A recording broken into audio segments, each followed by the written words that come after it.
Hi, Peter from Drift Cadet. Hey Pete, tell me about your drift cars and how they're set up and where you've been with them. Yeah, so we got this originally back in 2012. It's one of the first ones down in Australia. We've been playing with these chassis for about over a decade now.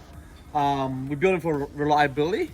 They can run at SummerNats, so we do 4 days at SummerNats in 40-degree weather, revving the hell out of them, and they'll do about 4 or 5 hours each day. So they'll do 20 hours in 40-degree heat, max revs with no airflow. So we'll be going about second gear, so somewhere around 60 k's an hour. So not much airflow, but just revving the hell out of them. So they're super reliable. We've got Harry supercharger up front, brings the power to about 175 kilowatts at the hubs.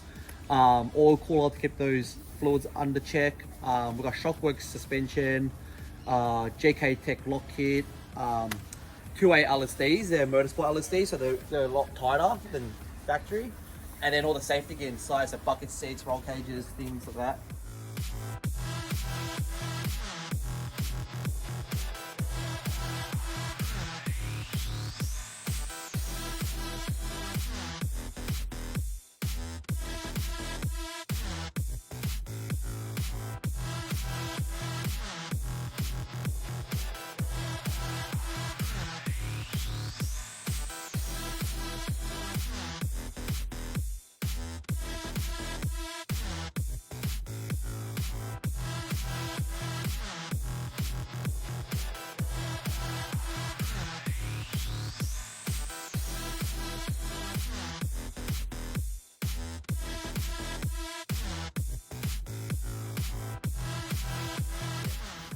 So you're saying that you just put a supercharger on there and the engines are pretty much from factory? Yeah, so we've been running superchargers for about 6 years now with no problems.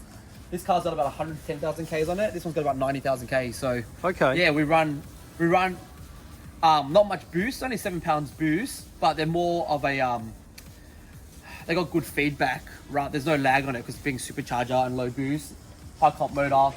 Get on the foot, get on the accelerator, and they'll accelerate straight away. So there's a more feedback car, like instant power. Yeah, you put your inputs in and then they drive. So this one here's pretty much set up the same as the white one? Yep. Pretty much we set up all the cars similar. They all share the same parts. That way we can just bring one spares package up. So we'll bring one spare clutch, spare lock kit. They run all the same fluids. Everything's all the same. So then that way, if 2 or 3 cars fail, we can always piece them together or swap parts over. But mainly the spares package going up, to Canberra, Rockhamptons, where space is always an issue. So running one spares package for 3 cars makes sense. Okay.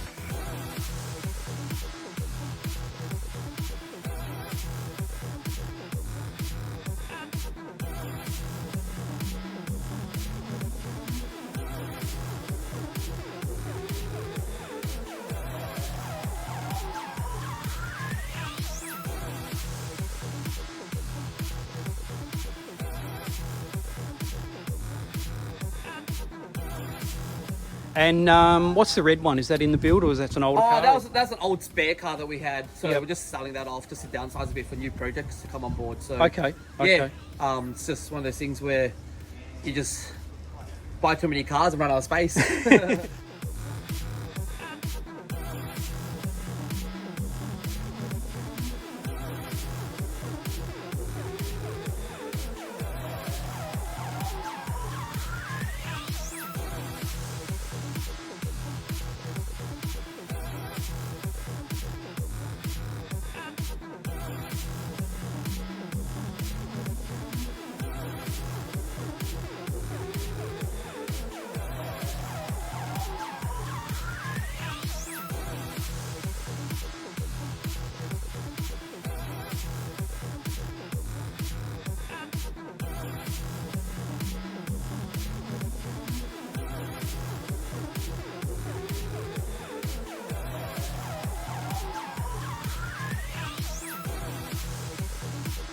tell me about the one in the corner. What's the setup on that This was one? an original development car that we built. So back in 2015-16, we threw a lot of money at this car to just work out what parts we needed to get these cars drifting reliably. So Okay.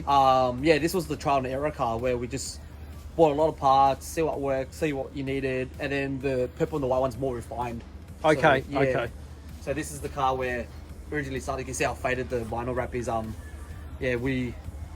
This car's done the most Ks out of them, or blew a motor probably I think 90,000 Ks, which is pretty good. Like, Okay. yeah. And this is what we used with drift school as well. So it blew the motor during drift school because the students are a lot more rough in it. Okay.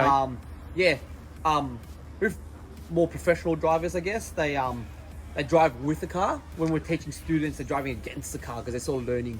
So Okay, they're trying to very put rough it in the into car. a spin. Yeah, exactly. So they're forcing the car to drift rather than Yeah. Professional drivers will drift with the car. Yeah. Yeah. And is it when you're teaching someone to drift, is it hard for them to get the car to spin, or is it just take a bit of a knack with training? It's all different. I think it's like compared to golf. Some people get a first go, and some people struggle for years. So, because it's a very natural feeling. So, everything you know on the road is totally useless, and the opposite of what you normally do. So you're turning left to go right. You're putting in more power or less power to control how much angle you're at. Okay. So you're almost better not knowing anything. So the guys that before they get a license, 18 and under, so it starts at 12 years of age. Between 12 and 18, they go pretty well because they're clean slate. Okay, so they got no history of the way they drive on the road. Especially guys that play sim racing, so they got the hand-eye movement down Okay. pat already. As long as they can take the instructions on, they progress a lot faster than someone that's been driving for 40 or 50 years. Yeah.